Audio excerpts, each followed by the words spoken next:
सोलापूरसह मराठवाड्यात हवामान विभागाने पावसाचा येलो अलर्ट दिला आहे। प्रति तास 30 ते 40 किलोमीटर वेगाने वारे वाहून मध्यम स्वरूपाचा पाऊस बरसेल असा अंदाज आहे।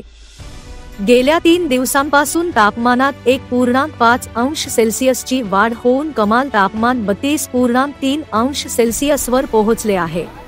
परिणामी हवेचे दाब पुन्हा 1003 हेक्टोपास्कल पर्यंत कमी होत आहे, त्यामुळे पावसाची शक्यता आहे। गुरुवारी सकाळपासूनच शहरात ऊन होते। दिवसभर उन्हाचा कडाका होता। सायंकाळी 5 नंतर काही प्रमाणात ढग जमले होते, पण प्रत्यक्षात पाऊस बरसला नाही। पण 1 ऑक्टोबरपासून पुन्हा पावसासाठी पोषक स्थिती निर्माण झाली आहे। 15 ऑक्टोबरपर्यंत अधूनमधून पाऊस बरसतच राहणार असल्याचा हवामान शास्त्रज्ञांचा दावा आहे। बुधवारी सायंकाळनंतर शहरात 7.5 मिलीमीटर पाऊस बरसला होता। शिवाय रात्रभर ढग दाटून होते।